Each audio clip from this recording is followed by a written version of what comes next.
Bismillahirrahmanirrahim. Assalamualaikum warahmatullahi wabarakatuh.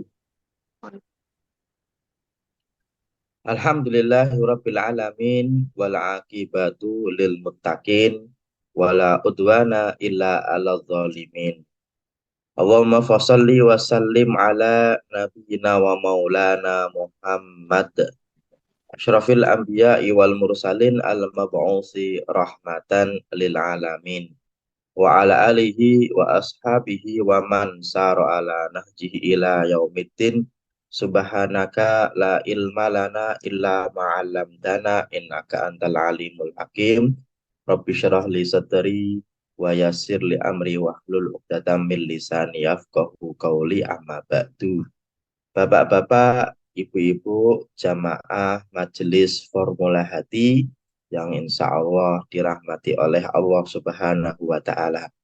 Kesempatan pagi hari ini, puji dan syukur kita haturkan kepada Allah, yang mana kita diizinkan untuk bisa melanjutkan kehidupan kita di dunia ini dalam rangka menambah amal sholat kita dan juga beristighfar, bertaubat atas kesalahan kita.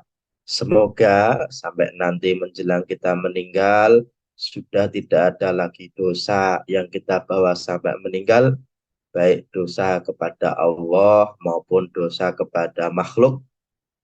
Tentu harapan dan doanya semoga kita semua besok di yaumul qiyamah masuk surganya tanpa hisab. Amin ya robbal alamin. Yang berikutnya, insya Allah hari ini kita akan melanjutkan kajian kita tentang fikih jenazah. Meskipun pada kesempatan kali ini kita sudah di akhir-akhir bab tentang fikih jenazah, karena di pertemuan yang lalu kita telah membahas tentang beberapa masalah yang berkaitan dengan fikih jenazah tapi pro kontra. Dan insya Allah judul kita kali ini adalah amalan-amalan abadi setelah kita wafat. Tentu harapan dan doanya semoga kita bisa menjalani semuanya yang insya Allah nanti kita akan bahas, atau salah satu, salah dua, salah tiganya, sehingga kalaupun nanti kita wafat, amalan-amalan itu tetap berpahala yang masuk kepada pundi-pundi amal sholat kita.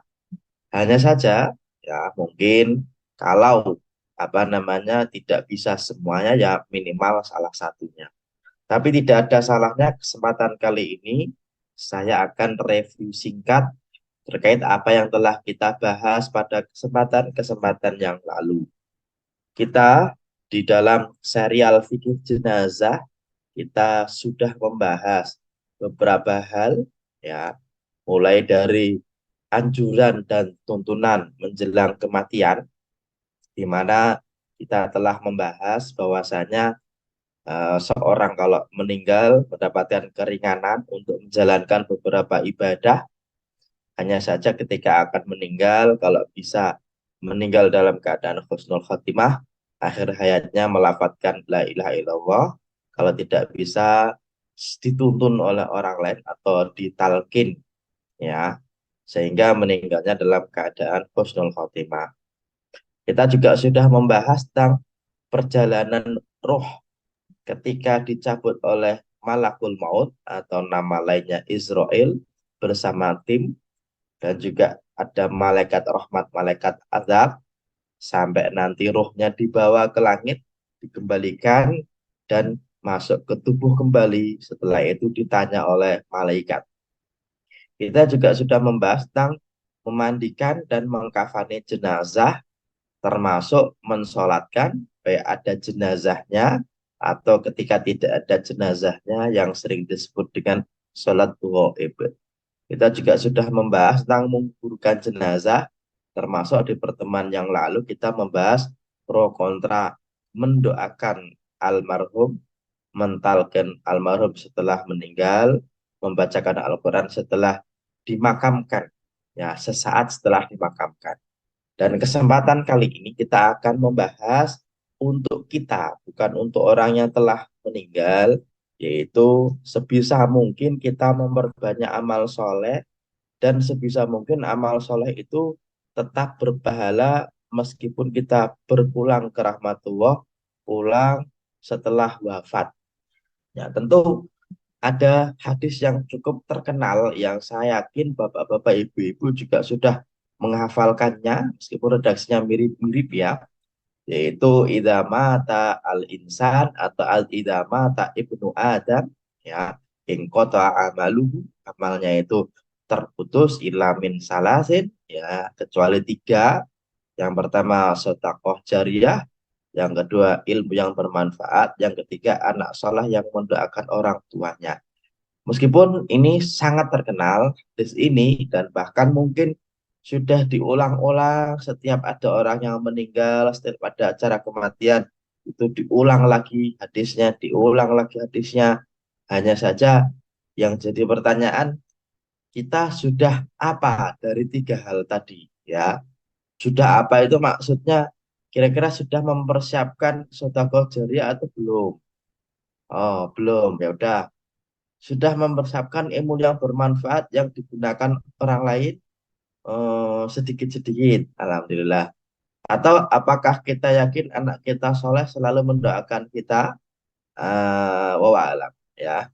Setidaknya insya Allah nanti kita akan bahas satu persatu, ya. Meskipun nanti saya akan tambahkan beberapa hadis yang sebenarnya ada hubungannya dengan amal setelah wafat, tapi tidak masyhur disampaikan.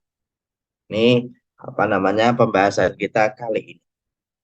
Dan mungkin kalau tidak apa ya namanya, kalau mungkin Bapak Ibu punya pertanyaan yang mungkin belum saya sampaikan atau kira-kira yang harus diketahui, ya boleh ditanyakan langsung, nanti bisa mengangkat tangan atau melalui kolom chat ya.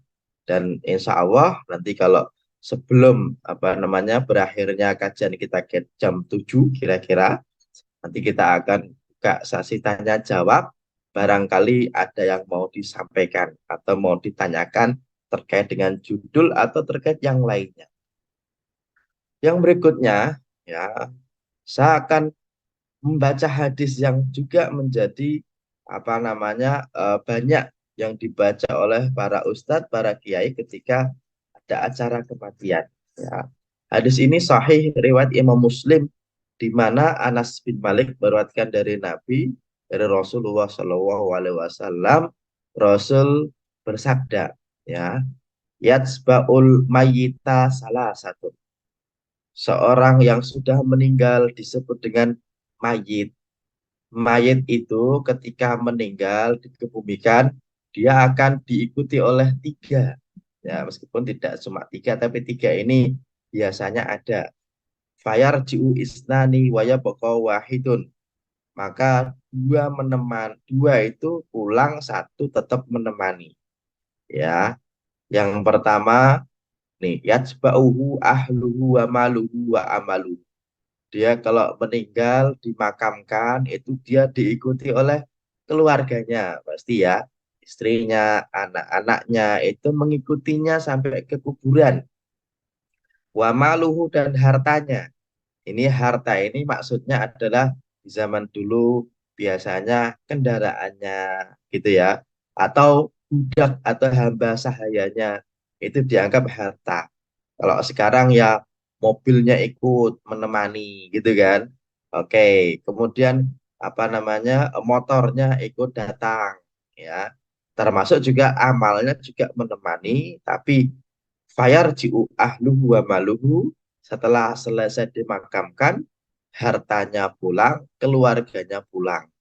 Waya bako amaluhu, dan amalnya tetap di situ menemani. Makanya nggak ada orang kok janjian kita sehidup semati ya gitu ya. Kalau memang takdirnya beda-beda ya nggak akan bisa semati kan. Kalau meninggalnya nanti kita bareng ya, ya semoga sih jangan ya. Khawatirnya nanti meninggalnya bener-bener bareng ya. Emang bisa ya, bisa jadi. Qadarullah misalnya naik mobil meninggal bareng-bareng kan bisa jadi ya. Makanya karena ucapan itu doa, kalau bisa hati-hati ketika berbicara, takutnya kita nanti sehidup semati, benar-benar matinya bareng ya. Jangan ya. Tapi kalau nanti di akhirat kita ketemu lagi ya, ya tergantung amalan masing-masing ya. Kalau memang amalnya sama-sama baik ya ketemu lagi. Kalau yang satu baik yang satu tidak ya nggak ketemu gitu kan. Makanya amal seseorang itu yang akan menemani ketika sudah dimakamkan, ketika sudah dikebumikan. Maka kita harus bertanya kira-kira amal apa yang menemani kita nanti ya. Oke. Kemudian yang berikutnya ya, amal tadi ketika menemani dalam riwayat Imam Ahmad bin Hambal digambarkan. Ya, ini hadisnya panjang dan saya sudah bahas pada kesempatan ketika ruh lepas dari jasad ya. Saat ruh lepas dari jasad ini hadisnya cukup panjang yang mana ketika sudah dikembalikan ke apa jasad ruh tadi, kemudian fayatihi min rauhiha wa tibiha wa yufsahu lahu fi qabri madda basari. Ini setelah orang ini di kuburan ditanya sama malaikat kok dia bisa menjawab, maka dia itu dilapangkan kuburnya sepanjang dia mata memandang itu lapang ya. Kemudian baunya enak ya. Dan ternyata qala Nabi bersabda wa ya'tihi rajulun hasanul wajhi dan datanglah seseorang yang mukanya itu ganteng ya. Kemudian Hasanus Siabi, bagus bajunya. Thayyibur rihi, wangi orangnya. Ya, sudah tinggi, ganteng, mukanya ganteng, wangi orangnya. Ini seperti Bapak Ibu kalau mau masuk pesawat, itu kan disambut sama pramugari-pramugara ya. Sebagaimana orang yang soleh ketika meninggal setelah bisa menjawab pertanyaan malaikat, disambut sama orang yang ganteng, yang cantik, ya yang mukanya itu bercahaya, yang dia itu wangi. Fayaqulu, kemudian ketika kita ketemu dia, dia bilangnya, Abashir billadzi yasurruka. Bapak, selamat ya, karena Bapak sekarang sudah bisa menjawab pertanyaan malaikat, kira-kira begitu ya. Dan orang yang tadi itu bilang, hadza yaumukal ladzi kunta tu'adu. Inilah hari yang engkau dijanjikan. Fayaqulu lahu, kemudian orang yang meninggal itu mungkin juga masih apa ya baru pertama-pertama orang sekarang namanya jet lag gitu kan. Fayaqulu lahu, orang ini nanya yang meninggal, "Man anta?" Bapak mohon maaf siapa ya? Fawajhukal wajhu yaji'u bil khair. Fayaqul, kok kayaknya Bapak mukanya ini membawa kebaikan, maksudnya melayani gitu kan. Fayaqul terus dia bilang apa? Ya, ana amaluka. Anak amaluka, dia bilang, anak amaluka soleh, Pak, saya adalah amal solehnya Bapak. Ini sebagai orang yang menemani, yang tidak cuma menemani, tapi melayani. Ya, ibarat Bapak, Ibu, itu ajudannya ya. Kalau mau masuk pesawat disambut sama, apa namanya, ini pramugara-pramugari. Kalau di hotel gitu kan, misalnya disambut sama pelayan hotel, dilayani gitu kan. Wah, ini berarti istimewa ya, karena apa namanya dia bisa menjawab pertanyaan malaikat. Fayaqul, kemudian orang yang meninggal itu sampai bilang, Robbi ya Allah ya Tuhanku, akimisa'ah ya, tolong segera hari kiamat. Ya sabar ya. Kenapa? Hatta arja'il ahli wa mali. Biar saya bisa kembali kepada keluargaku, ketemu dengan anak istriku lagi. Insya Allah ya. Tetap keluarga itu yang dipikirkan ya. Dipikirkan itu, ya Allah kapan kiamat? Biar saya kembali kepada istri dan anak-anakku berkumpul kembali. Wa mali dan hartaku ya. Hartaku itu dulu punya motor, punya mobil gitu kan. Biar senang lagi ya. Ini apa namanya cerita ketika orang pertama wafat ya, yaitu dia ditemani amal solehnya, termasuk ya meskipun ya dalam hadis yang lain Rasul itu mendoakan orang yang sudah meninggal, wa abadil hudaron khairan min dari ya, mendoakan ya Allah semoga almarhum ini rumahnya diganti lebih baik, wa ahlan khairan min ahli, dan semoga diganti keluarganya lebih baik, wa zaujan khairan min zauji, dan semoga istri suaminya diganti lebih baik. Nah ini meskipun berarti di sono apakah ada rumah lagi? Ya ada. Tapi apakah ada istri dan keluarga lagi? Ya wallahu alam. Tapi ini doa dari Nabi kepada orang yang sudah meninggal. Ya, dan ini apa namanya salah satu doa yang sunnah ketika kita sholat jenazah. Yang berikutnya adalah ya ternyata selain tiga hadis yang masyhur tentang fadilah dari amal yang tidak terputus, ini hadis juga jarang disampaikan. Padahal hadis ini termasuk apa ya? Bisa jadi menjadi gerakan moral kalau orang hari ini kan gerakan green apa ya? Green energi lah, terus apa penghijauan kembali, kita zero waste dan lain sebagainya kan. Dalam Islam dari dulu diajarkan untuk menanam pohon. Dalam hadis yang sahih riwayat Imam Bukhari Rasul bersabda, "Ma min muslimin yaghrisu gharasan aw yazra'u zar'an." Tidak ada seorang mukmin pun yang menanam pohon atau menanam tanaman. Tidak cuma pohon tapi tanaman bisa jadi jagung, padi dan lain sebagainya. Faya akulumin hutairun au insanun au bahimatun.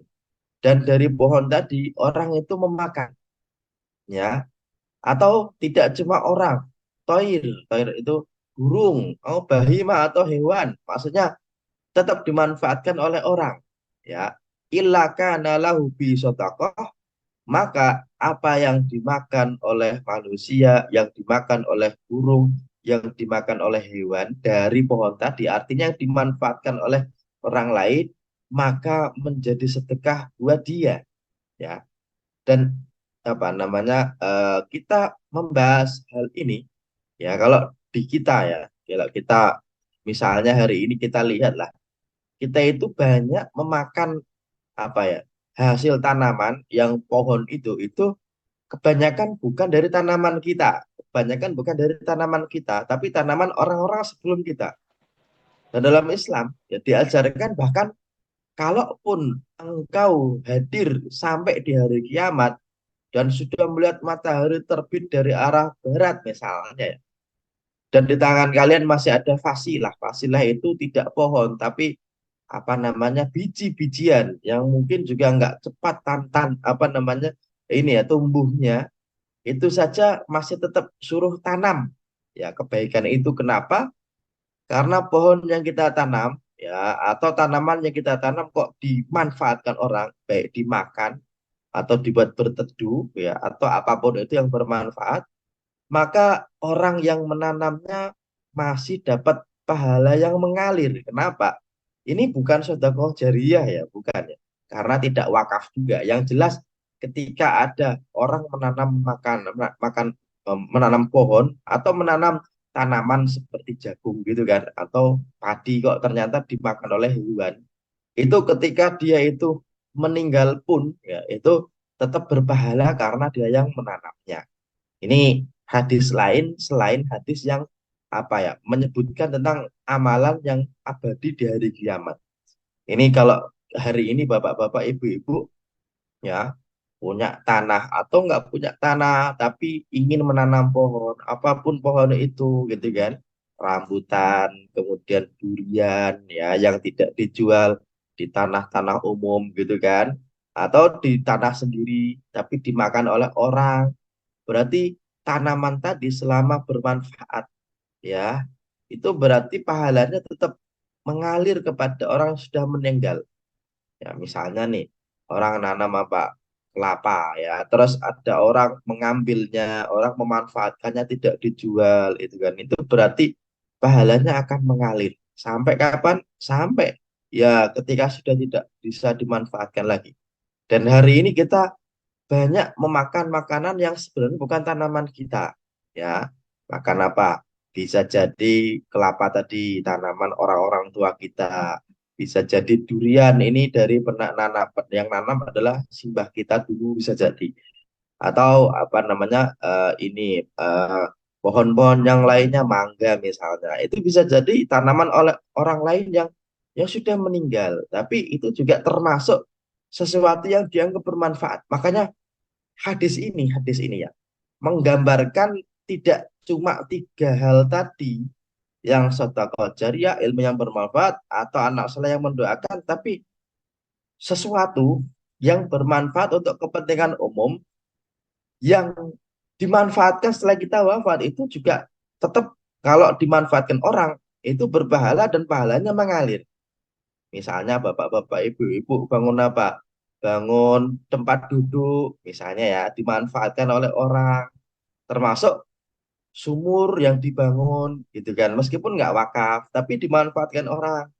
Atau apapun, misalnya bangun jalan, dimanfaatkan oleh orang, termasuk bangun apa? Bangun yayasan, meskipun tidak wakaf, tapi dimanfaatkan oleh orang. Atau menginisiasi pengajian, pengajiannya sampai hari ini masih ada.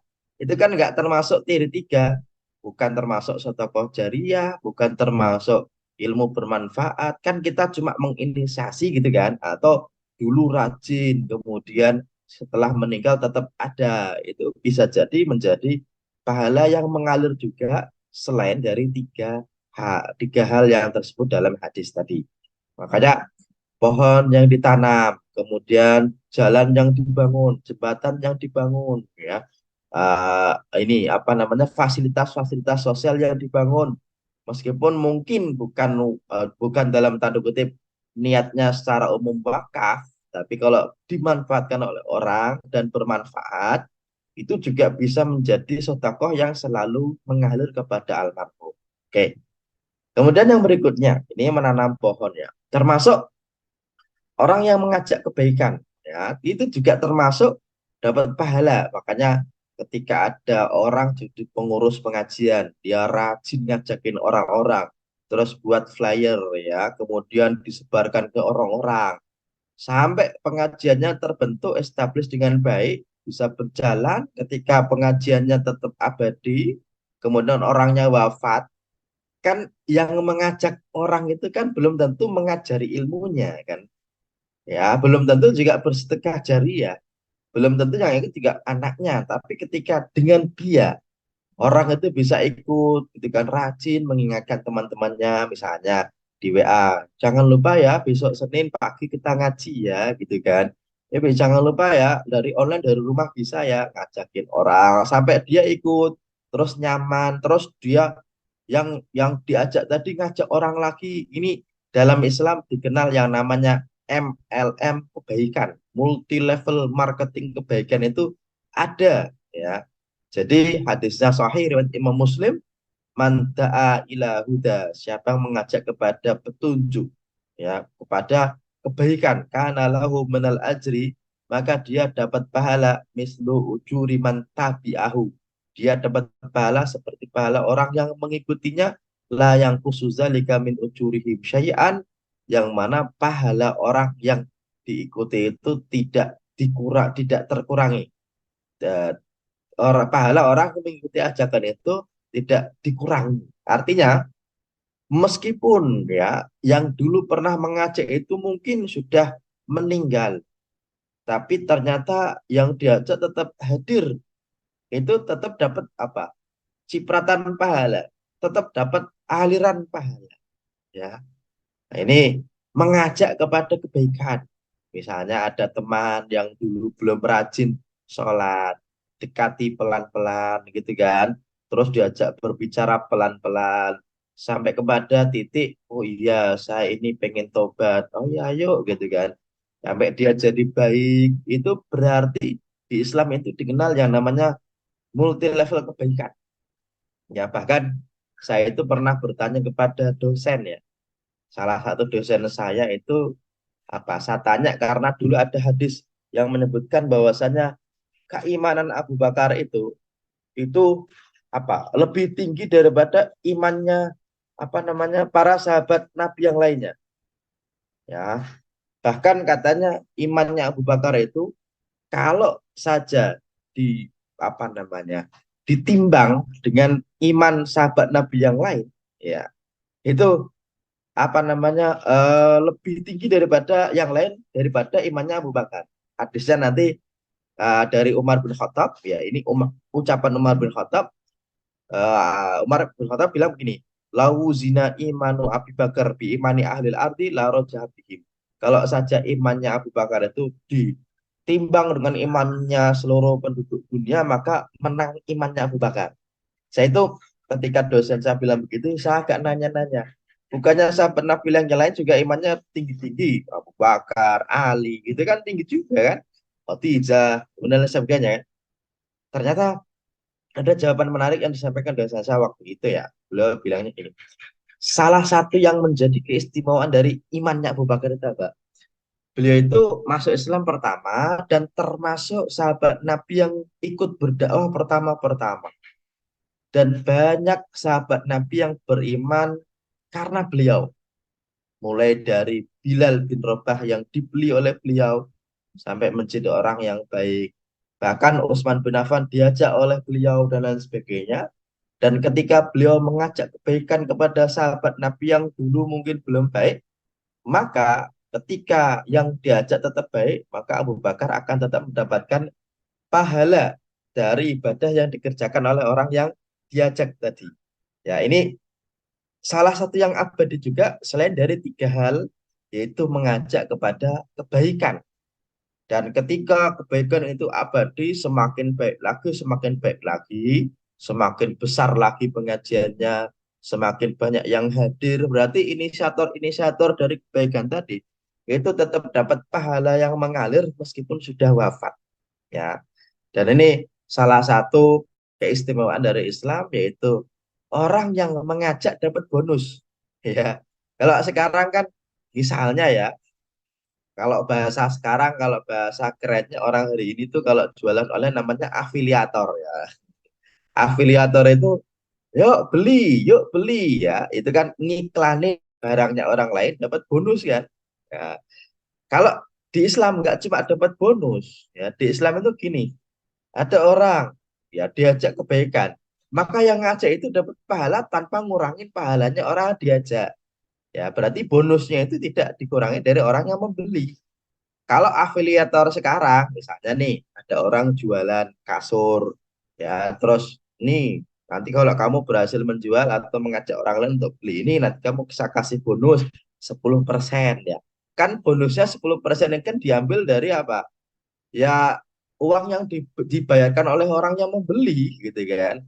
Kalau dalam Islam, enggak, pahalanya tidak diambil dari orang yang berbuat baik, tapi diberikan oleh Allah. Dan ini menjadi salah satu amalan yang abadi selain dari tiga hal. Ya, jadi eh, meskipun hadisnya sahih, ya ketika orang itu meninggal, semua amal terputus kecuali tiga, ya, tapi dari tiga tadi sebenarnya ada hal-hal lain yang lebih umum, yaitu semua kebaikan yang kita berikan, ya kok tetap diamalkan oleh orang lain, tetap digunakan kebaikan itu oleh orang lain, maka pahala dari orang yang melakukan atau ya kebaikan yang didapat dari orang setelah kita itu akan ditransfer juga kepada kebaikan kita. Artinya kalau tiga hal tadi kita bisa lakukan bagus, ditambah yang lain, nanam pohon misalnya yang bermanfaat atau membuat apa sesuatu yang bermanfaat atau mengajak kepada kebaikan orang lain yang juga nanti diikuti, insya Allah itu juga amal itu akan abadi. Oke ya.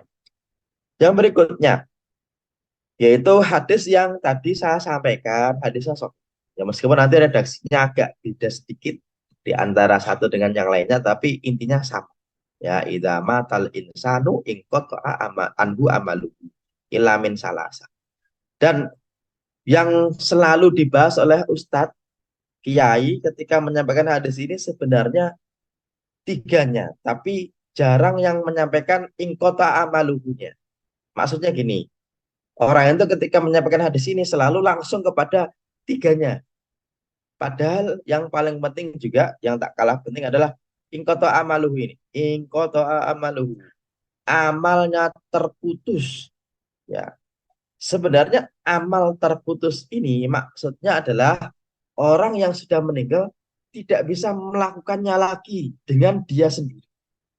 Ya, orang yang sudah meninggal nggak bisa sholat. Orang sudah meninggal nggak bisa zakat. Ya, orang sudah meninggal nggak bisa haji, gitu kan? Tapi kalau orang sudah meninggal kok disodakohkan, dihajikan, bisa nggak? Bisa, kan gitu kan ya? Oh, berarti maksud dari anggota amalu itu artinya dia sendiri almarhum sudah tidak bisa melakukan kebaikan tadi. Ya. Tapi dalam Islam tidak berarti dari hadis ini melarang orang berbuat baik niatnya diberikan kepada almarhum pahalanya. Oke ya.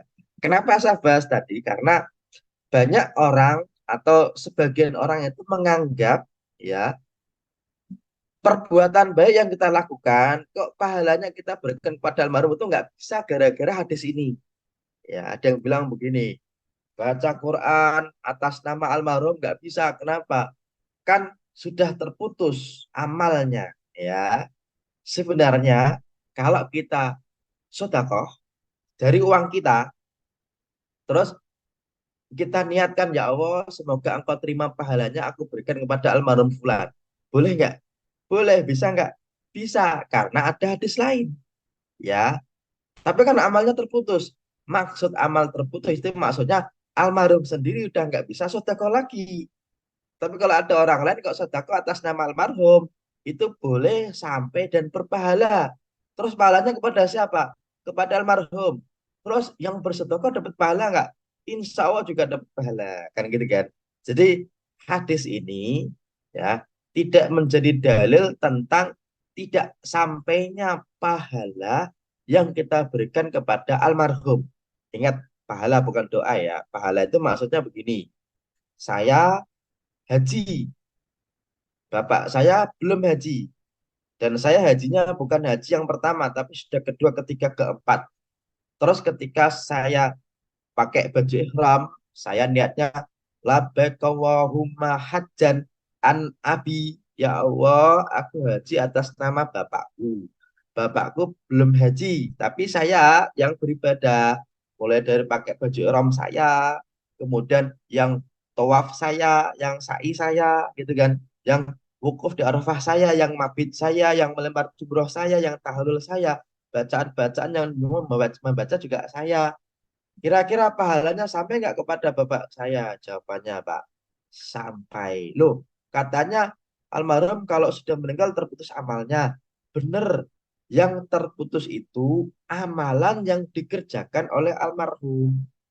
Tapi kalau ada suatu ibadah yang berpahala, kok pahalanya diberikan kepada almarhum, itu boleh sampai dan ternyata ada hadis lain ya yang mengatakan hal itu dan sanadnya sahih. Artinya hadis ingqata'a anhu amaluhu itu tidak menjadi dalil tentang larangan berbuat baik atas nama almarhum, justru malah dianjurkan ya. Misalnya bapaknya sudah meninggal, ibunya sudah meninggal, kemudian hari Jumat sedekah ke masjid, terus niatnya apa? Ini atas nama almarhum. Oke, diterima, diterima. Pahalanya sampai kepada almarhum, insya Allah sampai ya. Meskipun sedekah itu bukan atas inisiatif almarhum, bukan sedekah jariah almarhum, bukan doa dari anaknya almarhum, tapi sodakohnya anaknya almarhum atas nama almarhum, gitu kan.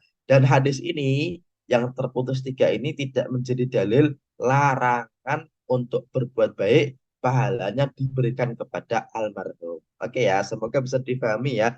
Jadi hadis ini tidak bisa menjadi dalil tentang larangan berbuat baik atas nama almarhum. Kenapa?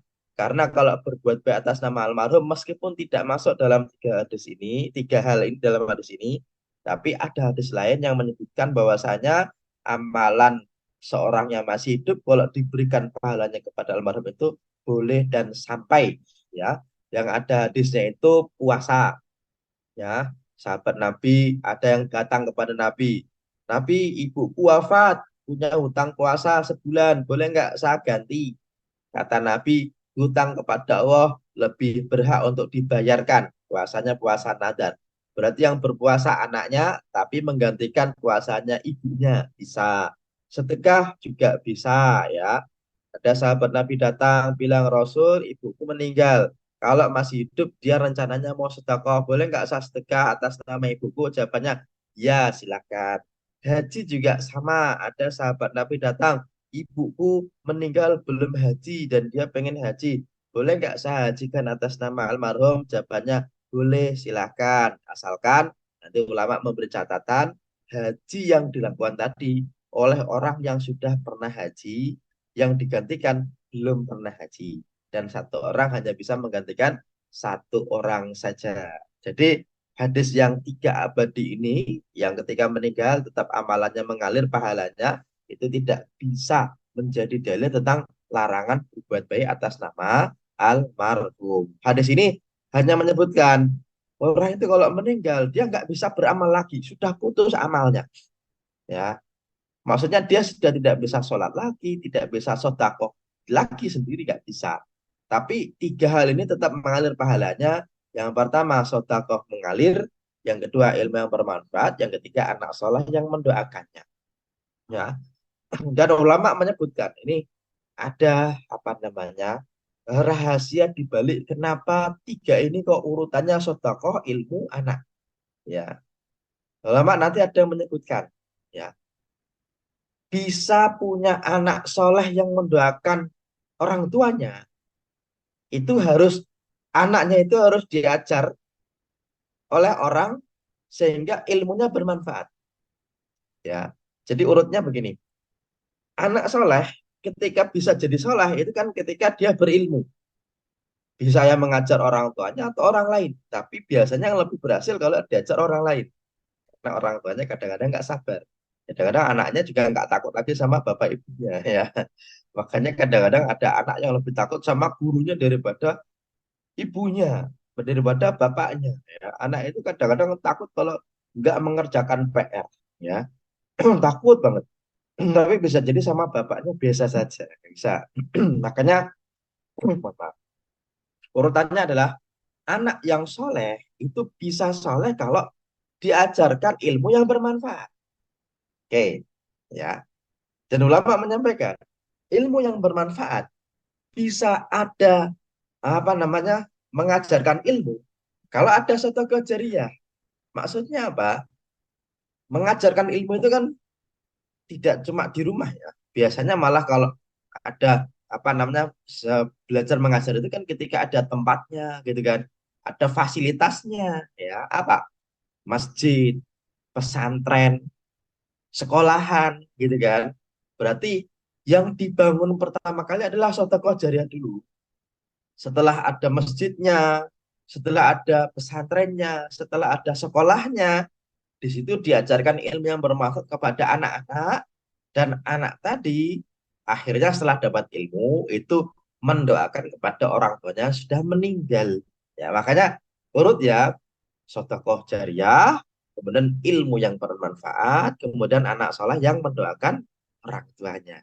Dan kita tidak bisa punya anak soleh kecuali kalau anak tadi punya ilmu. Dan biasanya ilmu yang bermanfaat diajar di fasilitas yang bagus, yang mumpuni. Minimal masjid. Hadis tadi urutannya itu tidak dibolak-balik ya. Tidak bisa ujuk-ujuk anak soleh mendoakan orang tuanya. Terus sedekah jariah, ilmu yang bermanfaat. Itu biasanya urutannya begitu. Ya, setelah ada sedekah jariah, kemudian ada ilmu yang bermanfaat, dan anak soleh yang mendoakan. Oke ya. Dan kita nih ya, kira-kira dari tiga hal ini sudah punya semua atau belum? Kalau punya semua, alhamdulillah. Kalau belum, minimal kita ini rencanakan dari sekarang ya. Kira-kira kita lihat anak kita soleh nggak ya? Ya semoga soleh ya. Mendoakan nggak ya? Semoga mendoakan. Alhamdulillah. Berarti kita punya satu checklist. Anak soleh yang insya Allah mendoakan orang tuanya tanpa disuruh, ya. Insya Allah apa namanya, kalau kita kok mendoakan orang tua kita tanpa disuruh, nanti anak kita akan tahu dan akan menirunya. Ya. Jadi kalau anak itu yang paling gampang itu adalah niru. Mengajari anak itu paling gampang adalah menirukan orang tua makan, ya. Makanya tangan kanan. Anaknya lihat, gampang niru. Orang tua pegang apa? Sendok, ya. Dengan bayi anaknya gampang niru. Ya, jadi apa namanya? Cara untuk anak soleh itu ya caranya gimana? Ya orang tuanya soleh dulu.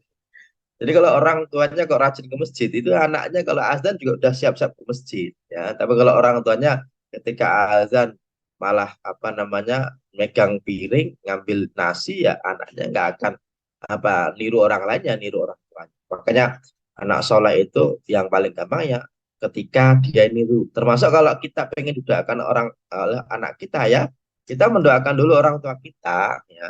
Mendoakan itu bisa di rumah, bisa di mana saja, dan bisa di kuburannya ya. Dan kita insya Allah nanti kalau ada waktu lagi kita bahas tentang fikih kuburan ya. Hanya saja ya, meskipun mendoakan orang tua bisa di mana saja, tapi bukan berarti lantas tidak disunahkan ziarah kubur, tetap sunnah. Dan di kuburan itu utamanya salam kepada yang meninggal, kemudian mendoakan orang yang sudah meninggal. Rasul itu ya diperintahkan oleh Allah untuk kebake mendoakan orang yang dibake. Padahal kan bisa juga mendoakan dari roh, bisa sih, tapi tetap mendoakannya bisa di kuburan, bisa dari mana saja, apalagi setelah sholat ya. Dan ternyata ya, meskipun hadisnya menyebutkan hanya tiga yang tersisa yaitu anak yang mendoakan, tapi kalau didoakan oleh orang lain bisa nggak Pak Ustaz? Jawabannya bisa saja oleh siapa saja, tidak harus sama anaknya ya, bisa jadi sama jamaahnya, bisa jadi sama orang yang merasa mendapatkan jasa, siapa muridnya.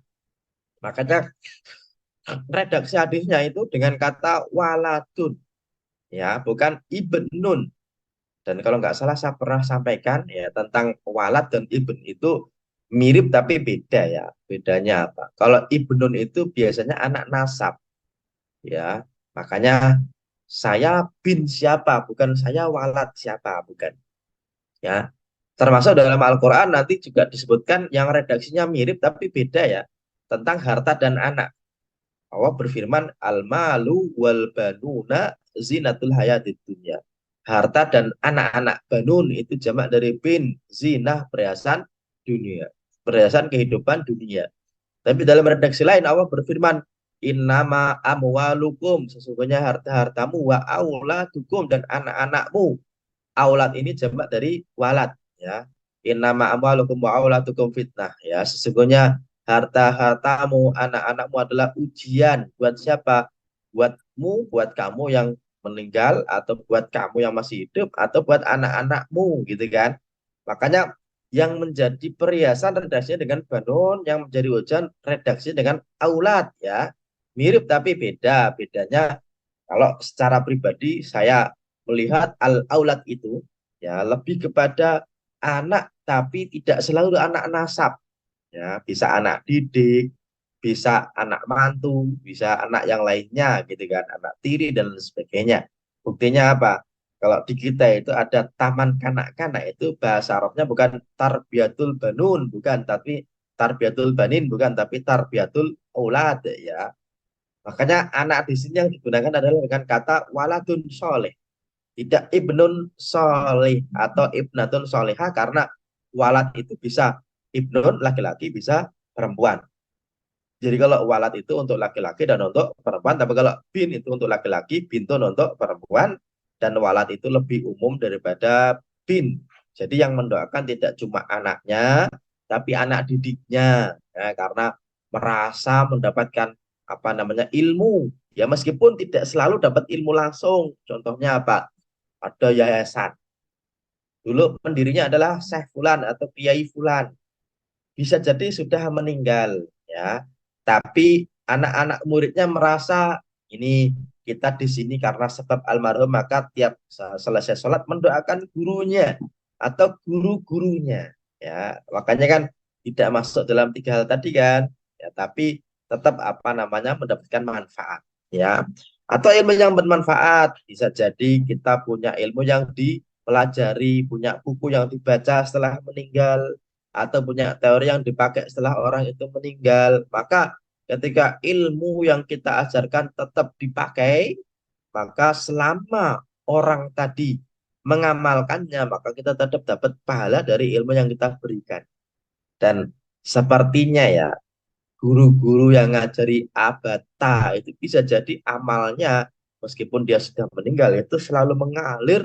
Kenapa? Karena banyak orang alim muncul dari guru yang dulunya ngajarin abata. Ya, bisa jadi. ya. Dan selama dia menggunakan ilmu itu, ya bisa jadi orang ini tetap dapat manfaat yang besar dari pahala yang diberikan oleh Allah kepadanya. Ini dua ya, anak soleh tidak selalu anak, tapi yang penting orang yang mendoakan, ya, baik anak maupun yang lainnya. Ilmu yang bermanfaat bisa berupa buku yang dibaca, teori yang disampaikan, ya, atau ilmu yang dipelajari oleh orang lain gara-gara dia, atau mengajarkan abata dan lain sebagainya yang selalu dipakai untuk baca Quran, untuk baca ilmu. Ketika bermanfaat maka pahalanya akan mengalir, ya. Termasuk yang paling penting di antara tiga ini yaitu sedekah yang mengalir atau sedekah yang jariah. Ya, oke. Sedekah jariah ini sebenarnya menjadi yang pertama di antara yang tiga, tapi karena cukup panjang makanya saya agak akhirkan, ya. Saya agak akhirkan karena pembahasannya agak sedikit banyak permasalahan. Kalau ilmu yang bermanfaat atau anak soleh saya kira sudah cukup ya. Meskipun nanti kalau ada pertanyaan selain ini juga boleh. Misalnya, kalau anaknya nggak soleh gimana Bapak, Pak Ustadz? Apakah bapaknya juga dapat dosa? Misalnya. Kalau ada pertanyaan itu kita sampaikan ya. Jadi kalau anaknya nggak soleh ya tergantung orang tuanya. Apakah nggak solehnya gara-gara orang tuanya atau enggak? Gitu kan. Kenapa? Ya karena beberapa nabi juga anaknya nggak soleh. Ya. Siapa? Ya Nabi Adam itu kan ada anaknya membunuh saudaranya. Nabi Nuh kan anaknya ada tidak mengikuti perintah Allah dan ajakan orang tuanya. Apakah Nabi Nuh tidak berhasil mendidik anaknya? Ya kan udah diajak. Ya, sebagaimana kalau anak sudah diperintahkan sholat, kok setelah menikah kehidupannya sendiri kok ternyata belangsak gitu kan. Setelah diingatkan, terus ternyata jelek juga. Ya, orang tuanya ya sudah selesai kewajibannya, ya. Atau misalnya orang tuanya alim, soleh, anaknya perempuan nggak pakai kerudung, misalnya gitu kan. Apakah orang tuanya dosa Pak Ustadz? Ya tergantung diajari atau enggak. Kalau enggak diajari ya berarti dosa. Kalau udah diajak ya setiap orang punya amalnya masing-masing. Oke ya. Kalau sedekah jari ini memang punya banyak keistimewaan. Apa? Yang pertama, sedekah ini pahalanya mengalir terus.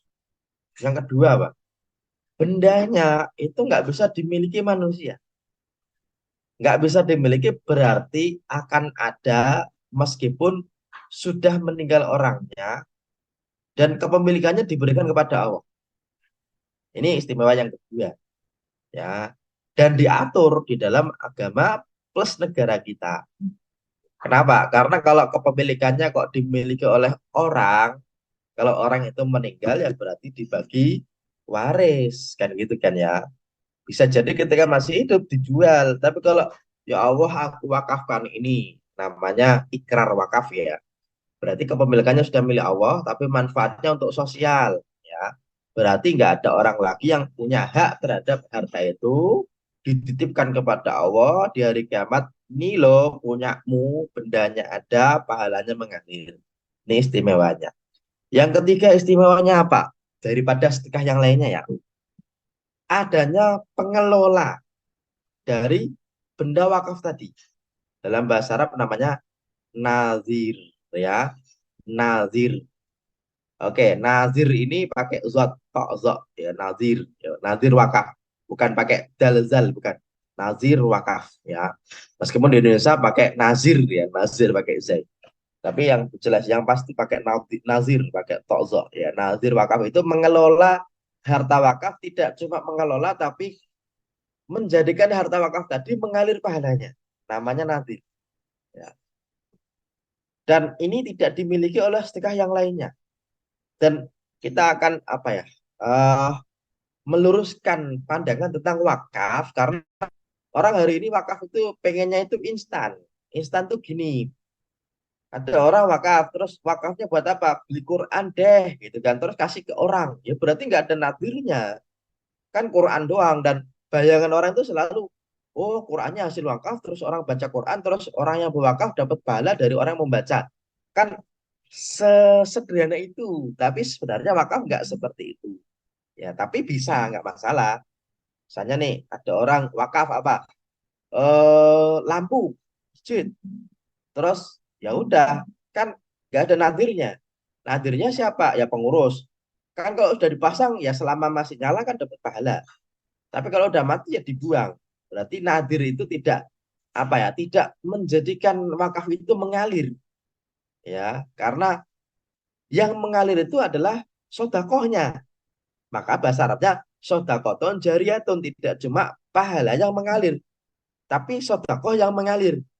Ya, oke. Nanti kita akan coba bedakan antara pahala yang mengalir dengan sodakoh yang mengalir. Ya, kenapa? Karena kalau sodakohnya yang mengalir berarti benda tadi menghasilkan sesuatu yang bisa disodakohkan dan sodakohnya selalu mengalir. Contoh, Utsman bin Affan punya kebun kurma. Ya, terus di kebun kurma itu ada kurmanya. Kurmanya berbuah. Ada buahnya. Buahnya disodakohkan. Berarti yang mengalir adalah sodakoh kurmanya. Kenapa? Selama pohon itu berbuah, berarti buahnya disodakohkan. Berarti kalau buahnya disodakohkan, sodakohnya mengalir, pahalanya mengalir.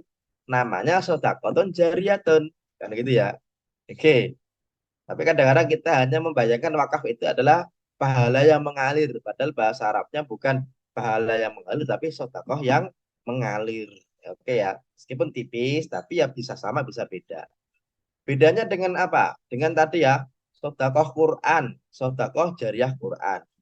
Qurannya dibeli, Qurannya dibaca. Berarti yang mengalir apanya? Pahalanya. Qurannya masih, masih sodakohnya ada nggak? Ya, sedekah wakaf doang tadi. Tapi kalau mengalirnya itu yang hanya pahalanya, gitu kan. Beda dengan begini, bapak-bapak, ibu-ibu punya kontrakan 20 pintu, terus diwakafkan, ya. Pemanfaatannya untuk operasional masjid dan pengajian. Berarti ada nadirnya, ngurusin. Biar apa? Ada orang yang masuk, oh ditawarkan.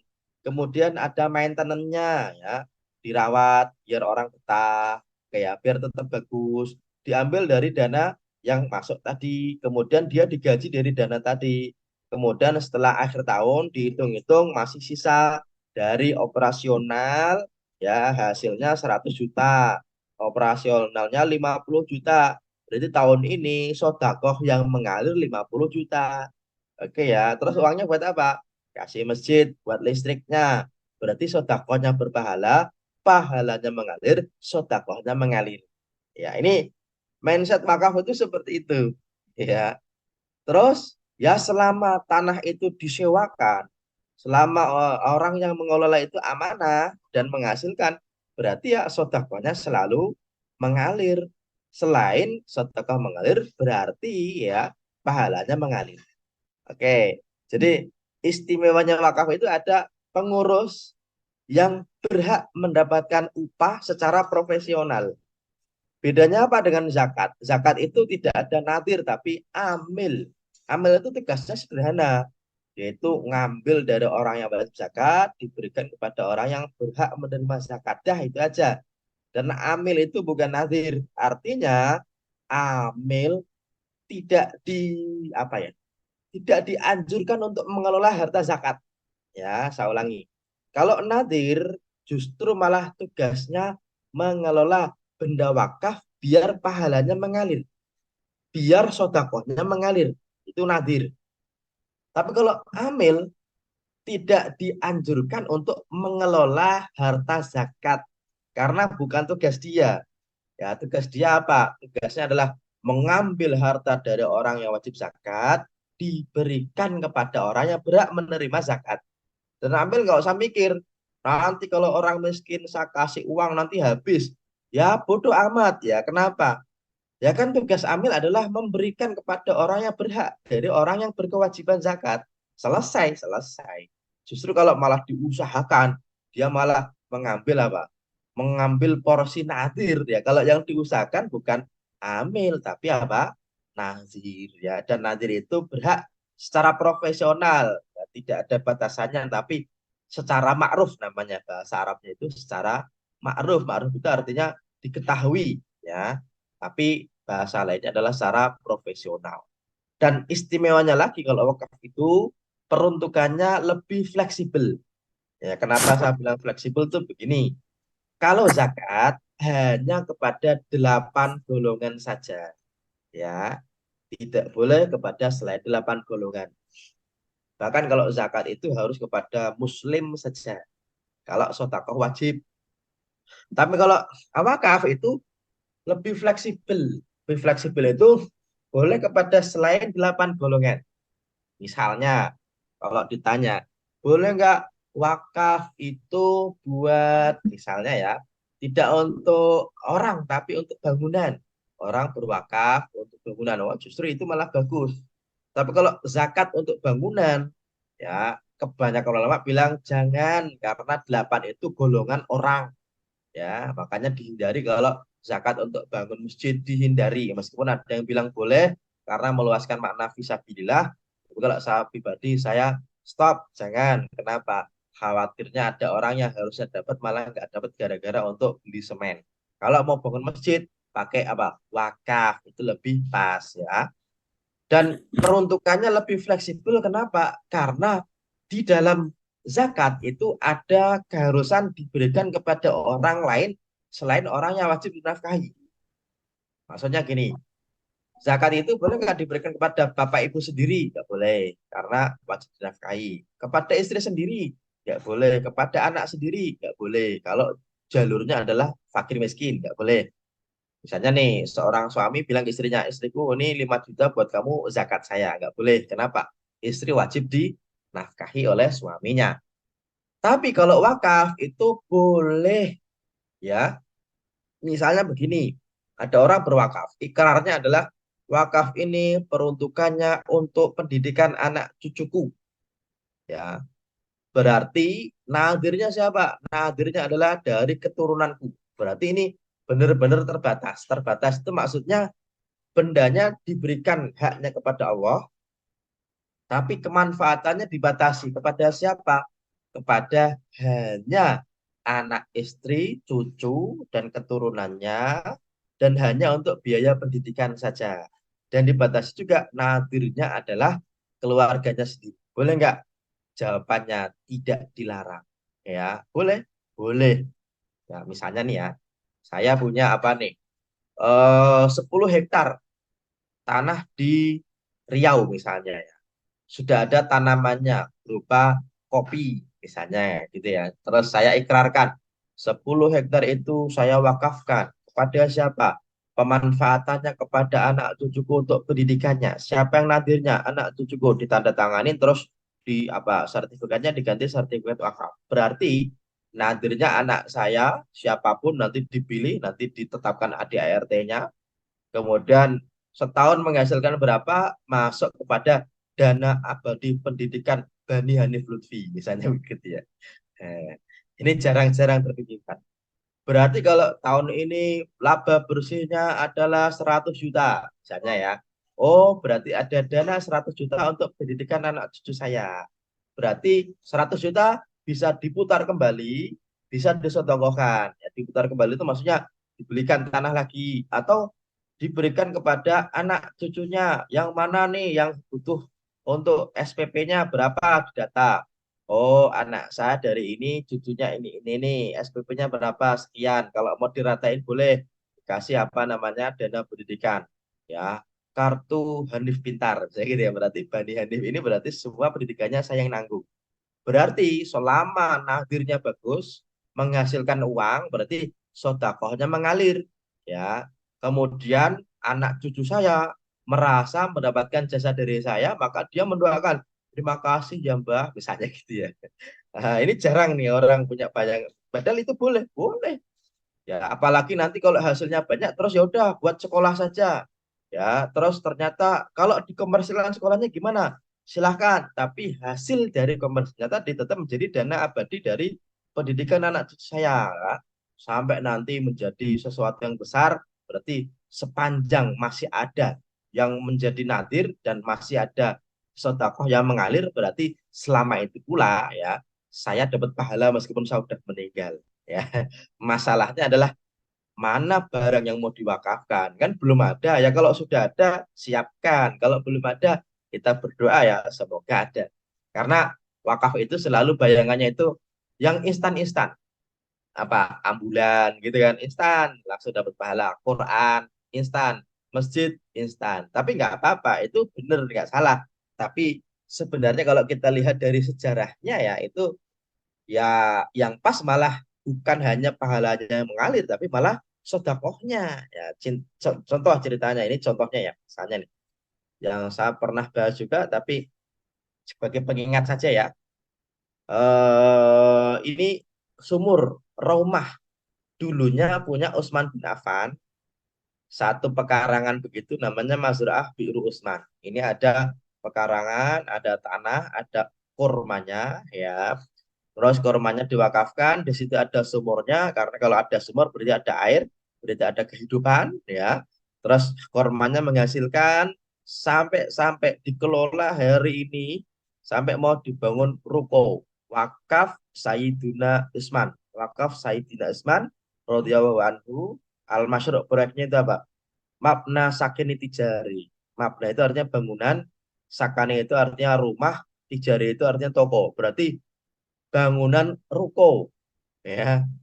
Bangunan ruko dibangun oleh siapa? Wakafnya Utsman bin Affan. Bayangkan ya, berarti sampai hari ini kalau ruko tadi disewakan kok menghasilkan uang, uangnya disedekahkan atau diusahakan kembali, ya berarti apa?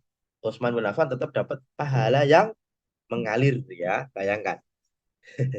Dan insya Allah kalau orang sudah meninggal itu nggak sombong, nggak riak. Kenapa? Ya hari ini kalau orang itu misalnya ya sedekah 1 miliar saja itu ya pasti yang disedekahkan ya keliru. Pasti yang menerima sedekah itu mengadakan seremoni pasti ya. Minimal penyerahan apa plakat, foto-foto, terus diundang warga minimal kan orang sedekahnya 1 miliar. Gitu. Tapi kalau orang meninggal kok sedekahnya 1 miliar itu ya udah nggak ada acara lagi. Kalaupun sombong mau sombong ke siapa yang nggak bisa. Itu salah satu keistimewaan dari sedekah jariah yang mana setelah orang meninggal kok masih sedekah, itu namanya sedekah jariah. Dan orang yang sedekah tadi kalau sudah meninggal ya nggak sombong, nggak riak, dan pahalanya pasti sampai. Kalau masih hidup, sedekah 100 juta ke masjid, itu ya namanya ditulis yang pertama kali ya. Orang sedekahnya paling banyak, apalagi sampai bisa bangun masjid sendiri. Pasti namanya ya, nama masjidnya, nama orang yang membangun. Masjid Hanif Lutfi. Ya, orang biar tahu, yang bangun adalah Hanif Lutfi. Dan kadang-kadang merasa sombong, kadang-kadang malah anak cucunya yang menjadi orang yang kurang pas. Kurang pasnya apa? Seolah-olah kalau yang bangun saya, ya atas nama saya, anak cucu saya seolah-olah itu adalah milik dia. Makanya di Jawa Timur itu sempat viral rebutan jadi imam sholat maghrib gara-gara yang satu merasa ini kan wakaf dari bapakku dulu ya. Berarti nantinya saya berhak jadi imam. Sampai sampai sudah meninggal aja anaknya jadi merasa memiliki kan. Ya enggak, kalau wakaf ya sudah milik Allah gitu kan. Mau nantinya siapapun ya selama tidak ada klausul perjanjian di dalam apa ikrar wakaf ya enggak harus yang jadi pengurus itu ya anak dari orang yang apa wakaf tadi. Ini kalau wakafnya sifatnya apa namanya benda ya yang berupa masjid itu kadang-kadang anaknya saja itu merasa ini milik bapakku ya bukan kan udah diwakafin kan itu kan ya. Dan ini menjadi salah satu penyakit wakaf hari ini. Kalau wakaf kok pribadi itu biasanya anaknya merasa ini punya saya gitu kan. Termasuk hari ini nih yang saya pernah bahas juga ya. Ini ada hotel namanya hotel apa? Wakaf Habib Al Ashi ya. Wakaf ini berubah hotel. Sekarang hotelnya tidak cuma satu ya. Jadi 300-an tahun yang lalu itu ada orang Indonesia asal Aceh yang dulu belum ada Indonesia ya, karena Indonesia kan 300 tahun yang lalu belum merdeka, Nusantara lah ya. Itu punya keinginan untuk membeli tanah di Arab, yang Arab dulu juga Saudi, karena belum ada pemerintahan Arab Saudi. Dan zaman itu belum ada larangan orang membeli tanah, yang penting dibeli orang-orang ya berarti miliknya. Kalau sekarang kan ada selain warga Saudi nggak boleh punya tanah di Saudi kan ada, sebagaimana di Indonesia ya. Terus tanah tadi rencananya digunakan untuk apa? Singgah orang-orang haji asal Indonesia, asal Nusantara saat itu karena ya orang haji kan nggak ada belum belum ada hotel dulu kan. Makanya apa namanya setelah sekarang sudah ada hotel, tanah tadi ya, ini sekitar 180-an tahun 1800-an. Habib juga Habib Abu Bakar Al-Habsyi ya, itu beliau mengumpulkan uangnya sendiri dan uangnya jamaah ya, untuk beli tanah di wakaf, di Mekah untuk diwakafkan. Kemudian apa? Dia beli tanah di samping Masjidil Haram. Kalau ada jemaah haji asal Nusantara atau Aceh, itu nanti bisa tinggal di situ. Ternyata ketika Masjidil Haram direnovasi, dipugar, diluaskan, ya, ternyata tanah tadi dapat ganti untung ya, bukan ganti rugi ya. Dan nadirnya akhirnya apa? Dari ganti rugi tadi dibelikan 2 bidang tanah di kawasan yang nggak jauh dari Masjidil Haram ya, kita kira-kira 500 meter. Kalau sekarang 500 meter dari Masjidil Haram itu ya nggak jauh ya. Ya, yang mana ternyata tanah tadi kan wakaf awalnya kan untuk apa? Jamaah haji ya. Karena sekarang jemaah haji sudah diurusi pemerintah dan pasti sudah dapat hotel. Akhirnya tanah tadi apa? Kerjasama dengan pengelola hotel secara profesional. Terus tanahnya tanah wakaf, hotelnya profesional. Kemudian orang yang menginap juga profesional bayarnya. Tapi menghasilkan lah. Hasilnya tadi yang disodakohkan berupa uang. Makanya di beberapa tahun yang lalu sebelum pandemi ya, ini kalau di berita ini sebelum pandemi ini, apa namanya, dividen dari bagi hasil dari tanah tadi dengan pemilik hotel itu sekitar 20-an miliar. Bayangkan, 20-an miliar ini sodakoh. Karena dulu Nadirnya bilang untuk jamaah haji Indonesia Nusantara, khususnya Aceh, maka orang Aceh ini kalau pergi haji, kalau tanah ini masih disewa sama hotel dan hotelnya masih jalan, berarti tetap dapat sodakoh yang diinisiasi oleh Habib Abu Bakar Al-Habsyi atau Habib Bugasi. Ya berarti nggak cuma pahalanya yang mengalir, tapi pahala dan juga sodakohnya yang mengalir. Dan ini saya kira tidak bisa semua orang bisa melakukannya karena tidak semua orang punya harta dan tidak semua orang yang punya harta juga punya keinginan untuk dapat pahala setelah mengalir. Nah, ini apa namanya sebagai tambahan dari tambahan dari eh, pelajaran kita kali ini.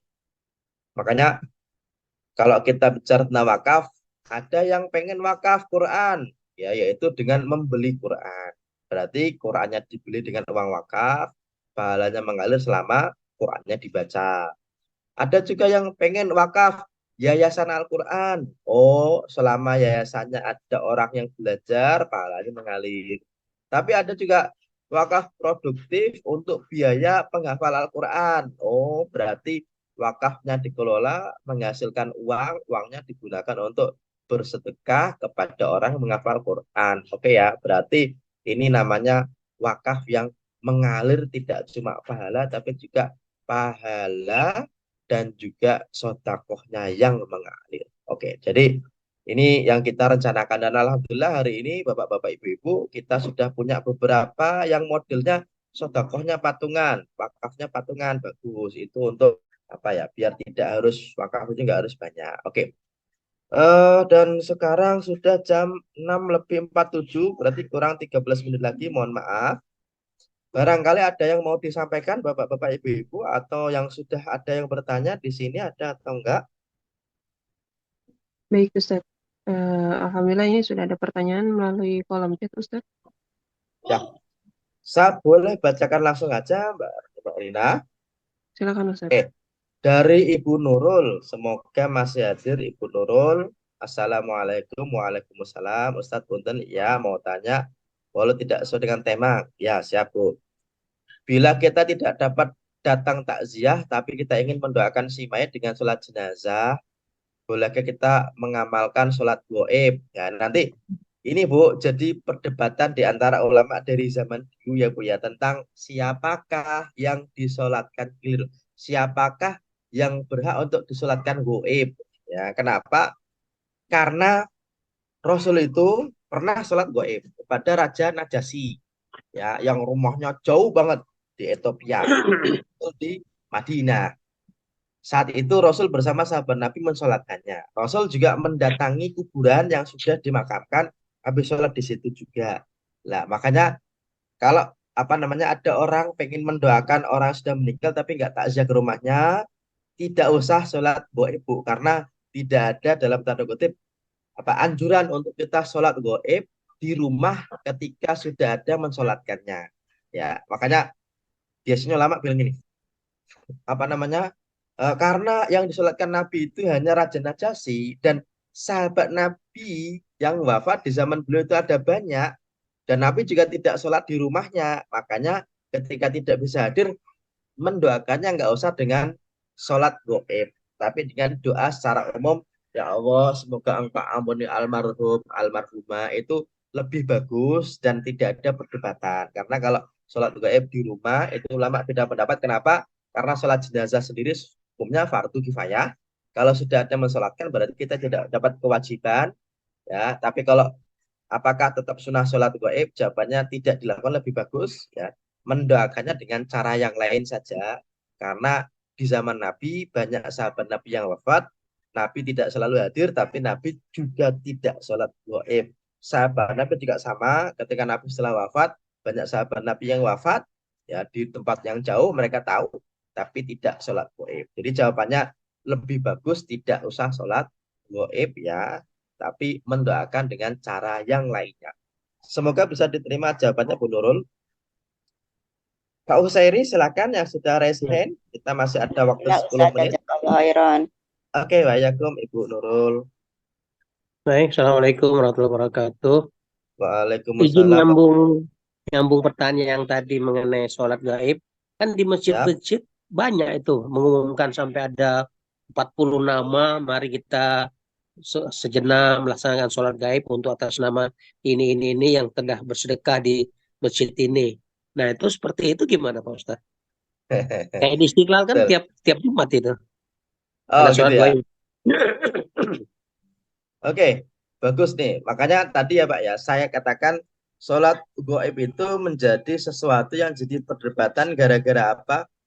Eh Dalilnya itu cuma ketika Rasul apa namanya mensolatkan Raja Najasyi.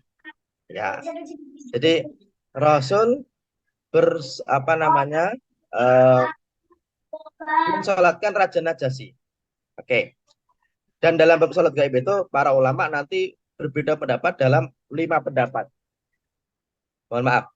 Ulama beda pendapat terkait masyru'iyah sholat gaib. Yang pertama, dalam madzhab Syafi'i dan Hambali disebutkan bahwasanya sholat gaib disyariatkan dan boleh hanya kepada muslim yang meninggal di tempat yang jauh, ya, di tempat yang jauh. Artinya kalau tempatnya dekat berarti tidak disyaratkan sholat goib. Itu dalam madzhab Syafi'i dan Hambali. Bahasa Arabnya fi baladin akhor, tempat yang jauh. Ya, kalau dia bisa datang maka tidak ada sholat goib. Ya, oke, ini pendapat pertama. Tapi pendapat yang kedua, Hanafi dan Maliki, sholat gaib tidak disyariatkan. Ya, tidak disyaratkan berarti nggak ada. Sholat gaib itu nggak ada. Oke, yang ketiga, pendapat sholat gaib itu gini. Sholat gaib hanya dikerjakan bagi seorang muslim yang tidak disolatkan di tempatnya. Maksudnya, ini pandangan ini dipilih oleh beberapa ulama, diantaranya Ibnu Taimiyah, Ibnu Qayyim, ya sebagian ulama Syafi'i menyebutkan sholat gaib hanya bagi orang yang meninggal, nggak ada yang mensolatkan. Maka Raja Najasyi itu asumsinya dia Muslim, tapi di sono karena kebanyakan Nasrani nggak disolatkan. Oke, ini pendapat yang ketiga dan diamini oleh banyak ulama juga. Ya. Pendapat yang keempat, sholat gaib itu selama di hari di mana orang itu meninggal boleh, ya, baik dekat maupun jauh rumahnya. Ini sebagian ulama diantaranya Ibn Abdul Bar dalam madhab Maliki. Sebagian saja. Yang kelima, ya, sholat gaib boleh selama mayitnya di arah kiblat. Maksudnya gini, selama orangnya itu di depan kita, itu boleh sholat gaib. Tapi ini hanya pendapat dari Ibnu Hibban saja. Jadi, kalau di masjid, yang pendapat yang kelima, sholat gaib hanya boleh kepada orang yang di depannya saja, arah kiblatnya saja. Jadi kalau ada masjid yang mengadakan sholat gaib di setiap sholat untuk jenazah yang banyak, ya ini hari ini kita sholat gaib kepada siapa saja, gitu. Mohon maaf ya, ada suara nangis-nangis sudah mulai bangun ini anak-anaknya ya. Jadi kalau ada masjid yang mengadakan sholat gaib di setiap sholat untuk jamaah yang dipanggil itu secara hukum ya itu ya berarti mengikuti sholat gaib yang keempat tadi ya selama masih di hari yang sama ya. Tapi sebenarnya kalau dalam madzhab Syafi'i selama dia tidak di tempat yang di dekatnya berarti tempat yang jauh ya. Tapi kalaupun ada yang seperti itu ya silakan saja, tapi secara dalil ya ini apa ya ya karena kejadiannya cuma sekali Pak ya, maksudnya Nabi itu cuma mensolatkan Raja Najasyi saja. Padahal di zaman Nabi yang meninggal kan ada banyak orang yang Nabi juga tidak hadir. Tapi kok Nabi nggak mensolatkan lah, makanya ulama beda pendapat dalam 5 pendapat. Tapi yang paling banyak adalah pendapat yang pertama, yaitu boleh disolatkan selama di tempat yang jauh. Pendapat yang kedua tidak disyaratkan.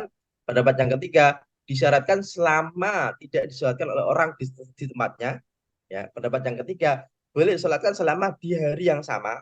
Pendapat yang keempat selama di arah kiblat. Oke, ini 5 pendapat dalam sholat gaib. Tapi kalau yang secara sanad, secara dalil lebih kuat yaitu pendapat yang pertama, yaitu selama dia tidak di tempat yang dekat, ya berarti disolatkan gaib. Ya, dan itu yang menjadi pegangan dalam madzhab Syafi'i.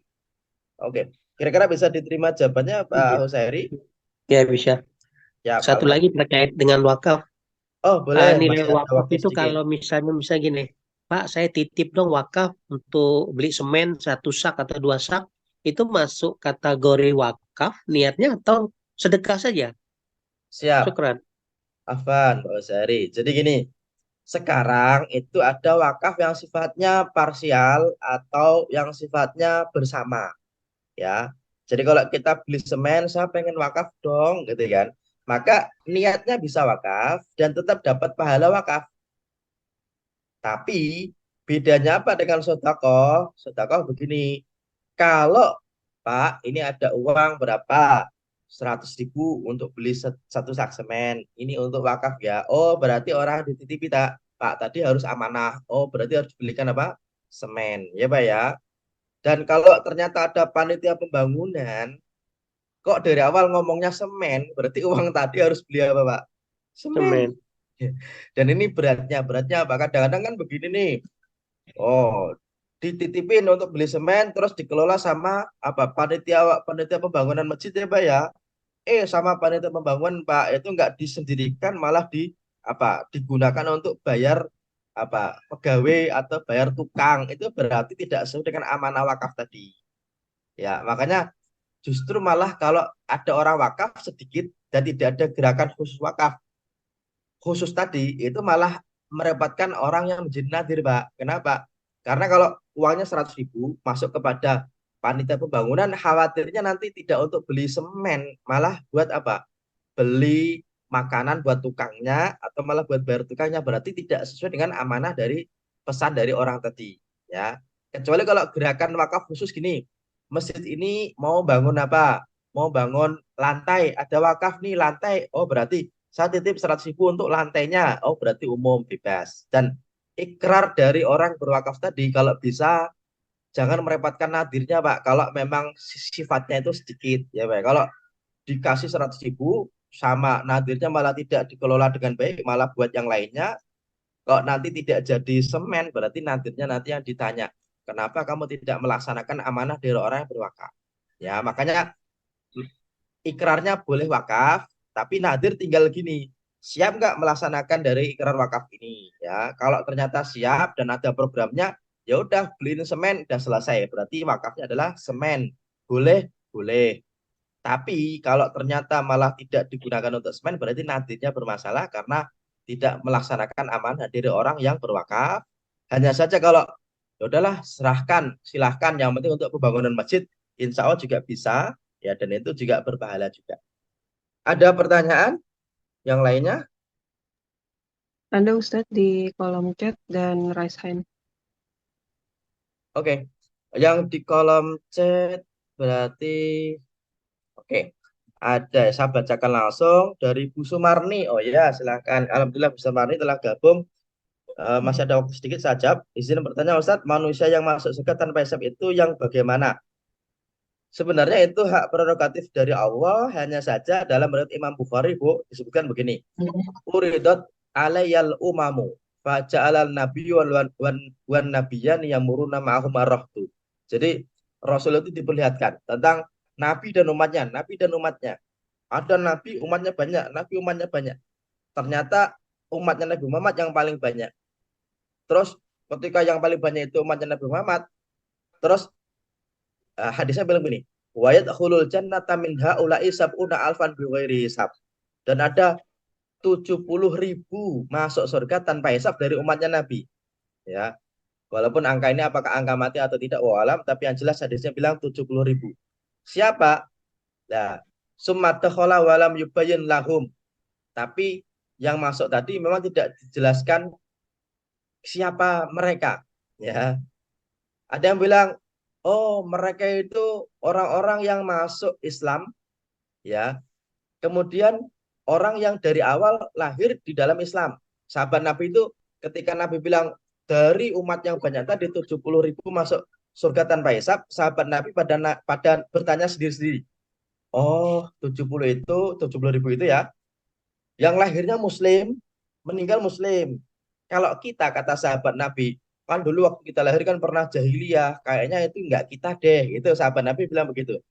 Ya, ada yang bilang, oh enggak, oh mereka itu yang meninggalnya masih kecil. Oh, akhirnya Nabi bilang begini, mereka itu alladzina la yastarkun. Ya, yastarkun itu minta diruqyah. Meskipun diruqyah ini bukan berarti saya ruqyah dong, bukan, tapi minta dijampi-jampi, Bu. Ya, walayat tatoyarun, dan tidak pernah tatoyur atau tahoyul dengan burung. Di zaman dulu itu tahayul dengan burung itu maksudnya mau keluar rumah nih, dengar burung apa, oh nggak jadi, itu namanya tahayul dengan burung atau tatoyur. Walayak tahun, dan tidak apa namanya memanaskan diri dengan bara api, itu dicos namanya. Wa ala rabbihim yatawakkalun, dan orang yang bertawakal kepada Allah saja, hanya kepada Allah dia bertawakal. Ya, ini salah satu ciri dari 70 orang tadi, yang intinya adalah mereka bertawakal kepada Allah. Jadi ciri utama dari orang yang masuk surga tanpa hisab adalah orang yang sudah tidak ada hubungan lagi dengan makhluk, dalam arti membutuhkan dalam hati, hanya tawakalnya kepada Allah saja. Itu yang disebut dengan orang yang masuk surga tanpa hisab. Kira-kira itu dari hadisnya bilangnya begitu. Ya, meskipun nanti kalau mau dibahas lebih lanjut, nanti ulama juga ada pembahasannya, tapi secara umum orang yang masuk surga tanpa hisab adalah yang hanya kepada Allah saja tawakalnya. Oke.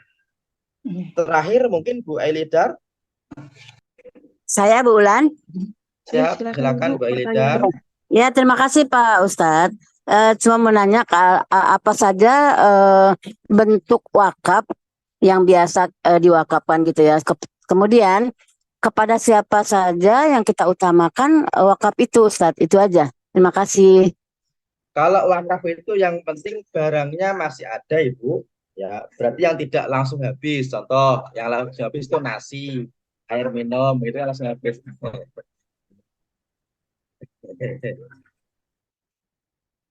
Oh, seperti air minum juga bisa diwakafkan gitu Ustadz.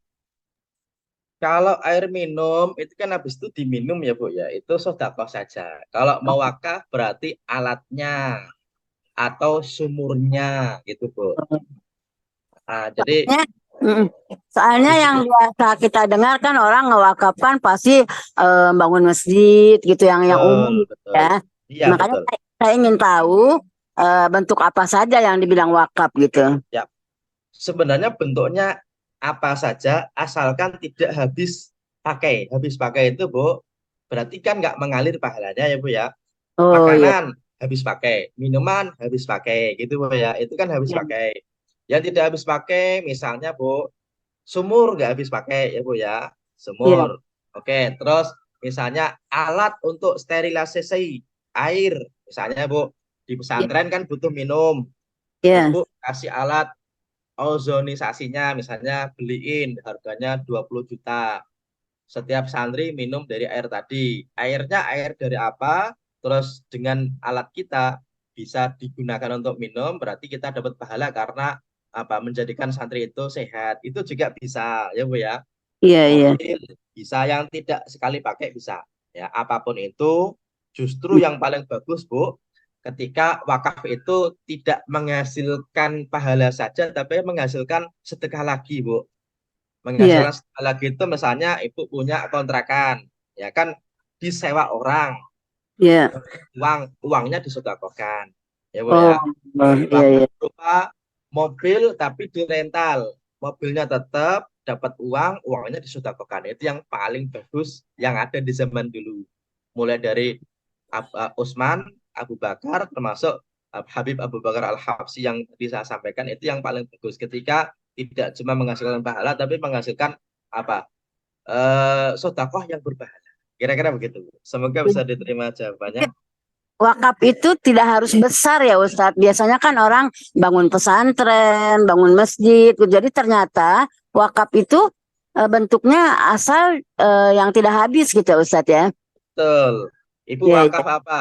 Kipas angin ya. satu, Bu, ke masjid boleh, ya, Bu ya. Ya. Sajadah Itu satu boleh, ya apa-apa. itu udah dianggap wakaf itu. Sudah, sudah. Ya. Oke. Ya, Ya, makasih Ustadz. sama-sama Ibu. Makasih Bukan. Ya, siap. Terima kasih waktunya Mbak Rina. Kita akhiri dengan sama-sama memohon kepada Allah. Semoga kita punya tiga-tiganya yang selalu mengalir setelah meninggal ya. Semoga anak kita menjadi anak soleh ya. Semoga ilmu kita juga bermanfaat, apalagi kita punya sedekah jariah yang nggak harus besar tadi, yang mana setelah kita meninggal, insya Allah tetap berpahala kepada pundi-pundi amal soleh kita.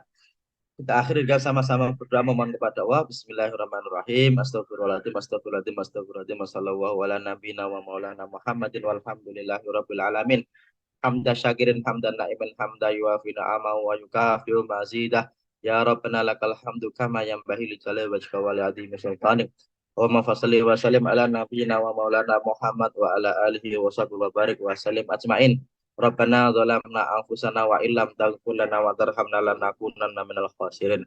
Rabbana ighfir lana wa li ikhwanina alladziina sabaquna bil iman wa la taj'al fi qulubina ghillan lil ladziina amanu rabbana innaka ra'ufur rahim. Rabbana hab lana min azwajina wa dzurriyyatina qurrata a'yun waj'alna lil muttaqina imama. Rabbana atina fid dunya hasanah wa fil akhirati hasanah wa qina azabannar. Subhana rabbika rabbil izzati amma yasifun wa salamun alal mursalin walhamdulillahi rabbil alamin. Assalamualaikum warahmatullahi wabarakatuh.